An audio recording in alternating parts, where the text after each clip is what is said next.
flowers. A cup of herbal tea steamed in her hands, and an unfinished sweater for her granddaughter lay on her lap.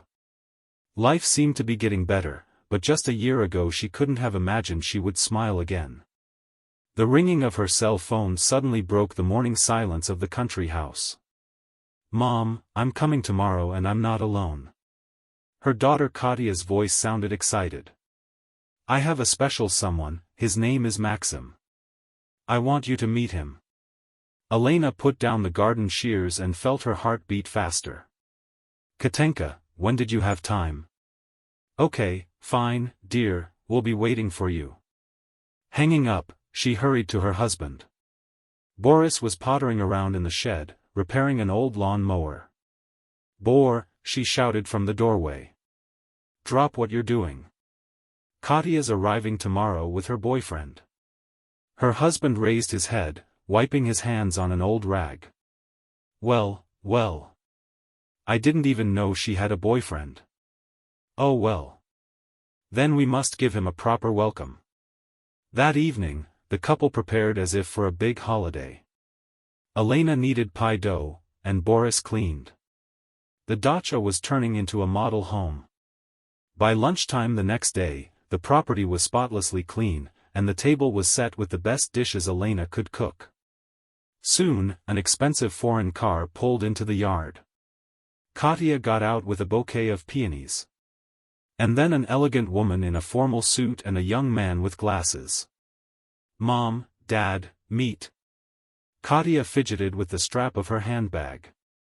"This is Anisa Vladimirovna, Maxim's mother. And this is Maxim." Elena smiled warmly at the guests, but intuitively sensed a certain coolness from her future matchmaker. At the table, Anisa Vladimirovna immediately took the initiative. "I don't think young people should throw lavish celebrations.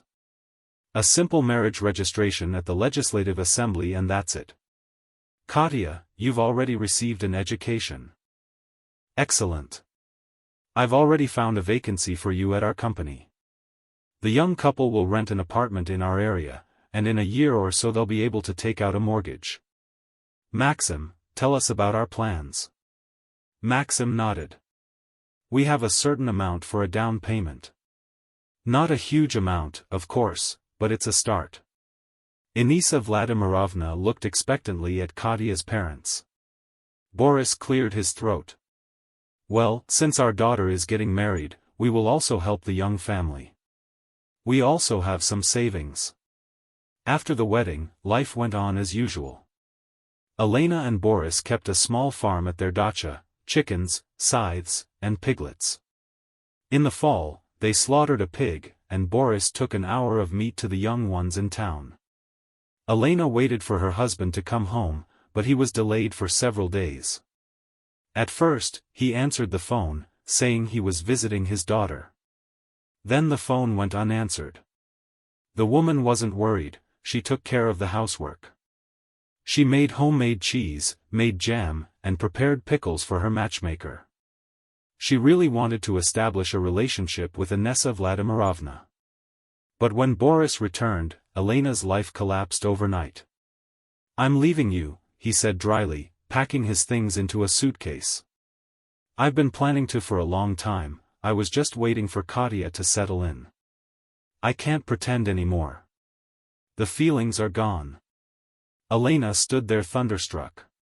"Boris, what are you saying? We've been together for only a year." "That's exactly why I'm leaving. I'm fed up with you. I'm leaving the house to you, the farm is yours. Don't keep me." He slammed the suitcase shut and headed for the door. Elena rushed to him, grabbed his sleeve, begged him to stay, but Boris firmly pushed her hands away and left. What happened next changed the life of the entire family forever. The blow was so strong that Elena simply couldn't bear it. In the morning, a neighbor found her lying on the hallway floor, dressed but motionless. "Lenachka, what's wrong?" Tamara Petrovna asked in alarm. "Lena, answer me." Elena stared into space and didn't respond to words. "The ambulance doctor diagnosed a stroke. At the hospital, it turned out that Boris had gone to see Gina Vladimirovna. He categorically refused to come to his wife and told his daughter, "She's faking it, trying to win me back with pity. I won't fall for these tricks." Katya was shocked by her father's words, especially when he added, "It would be better if she freed everyone from their problems." The girl took a vacation and moved her mother in with her. Maxim was dissatisfied. "How long will this last? A month, a year, a lifetime? I didn't sign up for my mother-in-law's care when I married you." "Mom, this is my family," Katya replied calmly. That same day, Inessa Vladimirovna came. "Katenka, I understand how you feel, but be realistic. Elena needs specialized care. There are good private nursing homes. Why did you ruin her life?" Katya asked bluntly. "Why did you let your father live with you, too?" Inessa Vladimirovna turned around and left without answering. Maxim realized his wife wouldn't give in and filed for divorce. "Family life turned out to be different from what I thought." Katya didn't interfere.